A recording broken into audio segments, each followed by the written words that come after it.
Salut à tous, ici Cliff Kent et on se retrouve pour une nouvelle vidéo. Ça fait un moment que j'en ai pas fait parce que je savais pas si... Voilà, hein, tant pis. On est en confinement, les cinémas sont fermés, du coup il y a certains films qui sortent directement en VOD. Et bien il y a un film qui est sorti récemment, que je voulais aller voir au cinéma. Ben, j'ai bien fait, je pense, de pas y être allé... de pas avoir payé 10 balles en tout cas pour ce film. Et ce film c'est Bloodshot de Dave Wilson 2. Alors pour résumer, c'est l'histoire de Ray Garrison qui est un soldat qui rentre chez lui. Il rentre de mission, c'est un militaire. Il rentre de mission et il retrouve sa femme, voilà, tout se passe bien. Et puis sa femme et lui-même se font kidnapper par un monsieur qu'on ne sait pas qui c'est. Ce monsieur tue la femme de Ray qui s'appelle Gina et tue Ray aussi.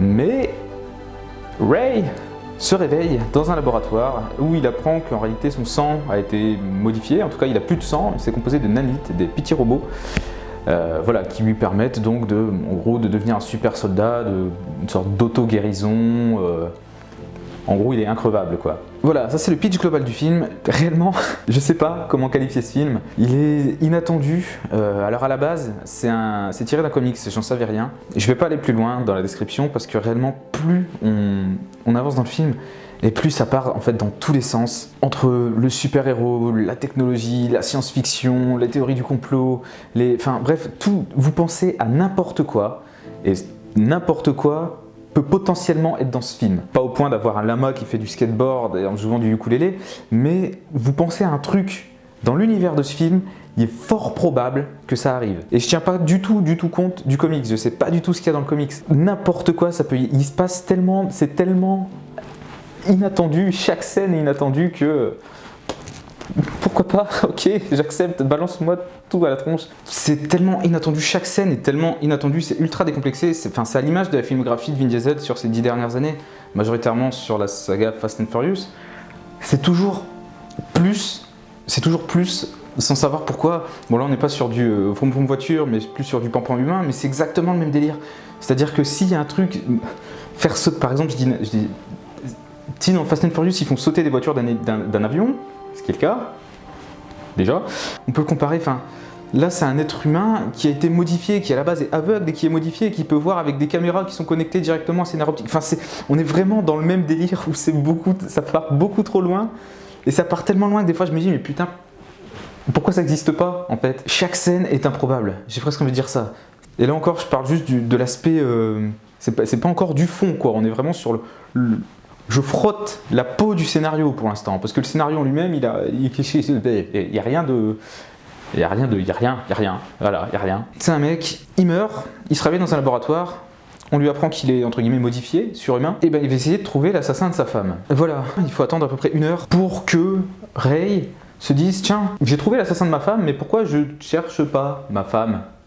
Parce que tout ce film repose sur, en gros, une sorte de théorie du complot, manipulation des humains, manipulation génétique, ah là là, mais où va se mettre le complot? On ne sait plus, je manipule un humain qui est un robot, ah, je te débranche. Alléluia, il retrouve sa femme, et si Terminator regarde ce film, il se retourne dans sa tombe, parce qu'il doit vraiment être dégoûté, Schwarzenegger, à ce niveau-là.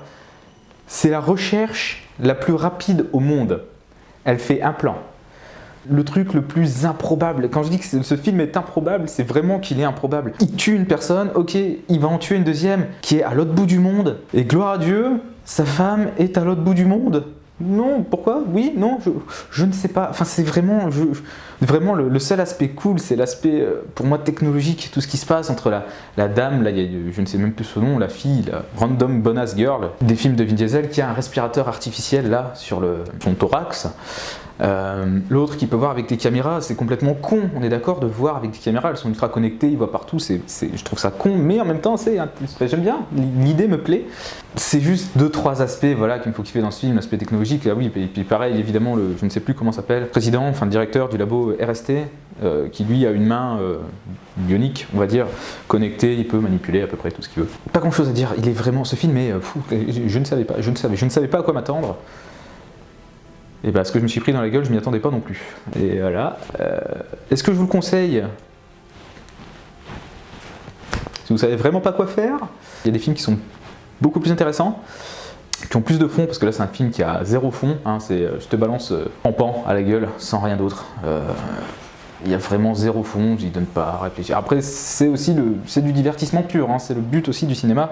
Bah voilà, c'est vrai que si on veut passer 1h50 sympa, bah on regarde ce film. Ah, c'est n'importe quoi, mais d'accord, j'accepte que tu me donnes n'importe quoi. Ça veut dire un mec qui claque des doigts pour exterminer la moitié de l'humanité, c'est pas plus con.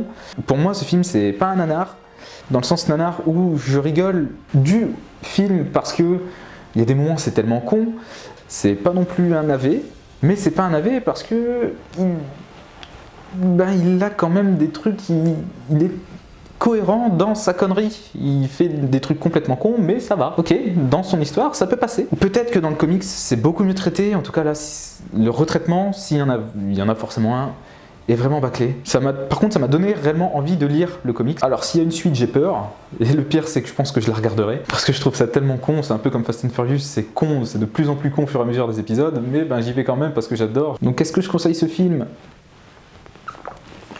Oui, mais en dernier recours, ou si vous avez vraiment pas envie de vous prendre la tête. Chérie, on regarde quoi ce soir? J'en sais rien, tu veux regarder quoi? J'ai un truc d'action. C'est de l'action, mais sans fond. Voilà. Prends la tête, tu fais ah ouais. Et pourtant, à la fin, tu peux quand même te dire, ça va, il est sympa, il est cool. J'ai pas non plus désapprécié ce film, c'est vraiment je m'en prends plein la gueule pendant 1h40 et puis c'est tout. Voilà, je vous dis à la prochaine pour une nouvelle vidéo. Ciao, ciao.